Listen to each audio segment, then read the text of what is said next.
આ વીજળી આવે છે ભાઈ, એ વીજળીમાં તમે પ્લગ જોયું છે ને, એ પ્લગમાં પણ બે પિન હોય, એક મેલ એક ફિમેલ. એનાથી કરીને પ્લગ અને પિન થાય, એમાંથી વીજળી આવે. એટલે કોઈ પણ વસ્તુને ઉત્પાદન માટે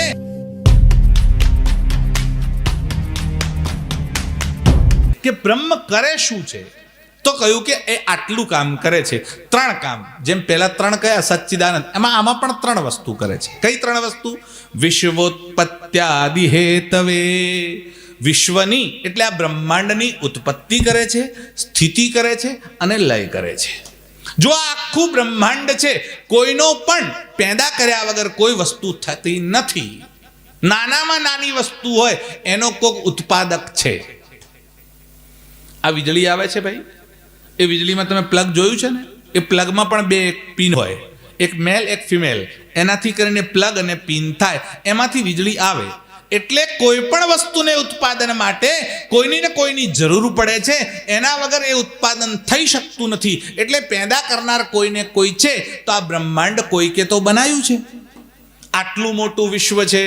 ના, પૃથ્વીની વાત ના કરશો, પૃથ્વીની વાત નથી. પૃથ્વી સિવાય આટલા બધા ગ્રહો છે, નક્ષત્રો છે, તારાઓ છે, સૂર્યમંડળ છે, આકાશ ગંગા છે.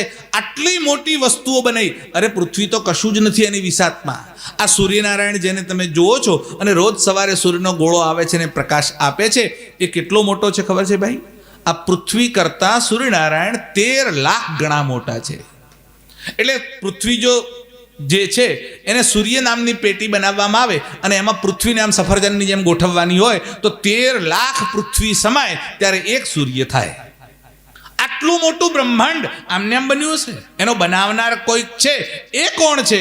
એનું નામ બ્રહ્મ છે, એનું નામ ઈશ્વર છે, એનું નામ પરમાત્મા છે, એનું નામ રામ કૃષ્ણ, તમારે નામ ગમે તે આપો, પણ એ પરબ્રહ્મ પરમાત્માનું કામ શું? વિશ્વોત્પત્ત્યાદિ હેતવે, એટલે ઉત્પત્તિ કરે છે.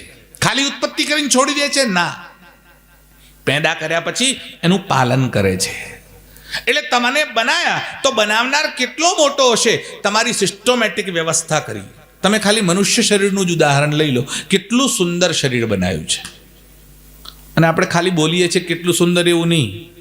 ઘણા લોકો તો આમ ખિસ્સામાં અથવા તો પર્સમાં પેલો કાચ લઈ લઈને ફરે ને, વારે ઘડીએ જોયા કરે, હું કેટલી સુંદર છું, હું કેટલી. એટલે બેન હોય તો કેટલી સુંદર, ભાઈ હોય તો કેટલો સુંદર. પણ એ વારે ઘડીએ જોયા કરે છે, એનો મતલબ કે સુંદરતા છે. એ સુંદરતા આપનાર કોણ છે? એ ઈશ્વર છે. અને એણે આટલું સુંદર સિસ્ટમેટિક જગત બનાવ્યું છે. કઈ કઈ વ્યવસ્થા નથી આપી તમને? તમને ખાવા જોઈશે તો વ્યવસ્થા આપી, જવા જોઈશે તો વ્યવસ્થા આપી, તમને સૂંઘવાની વ્યવસ્થા, જોવાની વ્યવસ્થા, બેસવાની વ્યવસ્થા, ઉઠવાની વ્યવસ્થા. અરે તમે ખાલી વિચાર કરો કે આ હાથ અહીંયાથી વળે એવી વ્યવસ્થા ન રાખી હોત તો ભોજન કેવી રીતે થાત? તમારા આંગળા વળે એવી વ્યવસ્થા ન હોત તો તમે શું કરી શકત? કોળીઓ કેવી રીતે લેત? તમારા નાકની દાંડી કે કાનની રાખી ના હોત તો ચશ્મા કઈ રીતે પહેરત? ભગવાને તો બધી જ વ્યવસ્થા સાચવી છે ભાઈ. એણે એટલી બધી કાળજી લીધી છે, એટલું સુંદર શરીર બનાવ્યું છે જેની તમે કલ્પના જ ન કરી શકો. કોઈ એન્જિનિયર દુનિયાનો એવી આવી વસ્તુ બનાવી ના શકે. એટલી સુંદર વસ્તુ આ શરીર બનાવ્યું છે. તો પછી આ બ્રહ્માંડની તો વાત જ શું કરવાની? આટલું મોટું સિસ્ટમેટિક જગત જેણે બનાવ્યું છે, એ જગતનું લાલન પાલન કરે છે અને અંતમાં આ જગતનો લય કરે છે. એટલે પ્રલય થાય ત્યારે આખું જગત બ્રહ્મમાં સમાહિત થાય છે. એ એનું કાર્ય છે. એટલે પહેલા એનું સ્વરૂપ કીધું, હવે એનું કામ કીધું.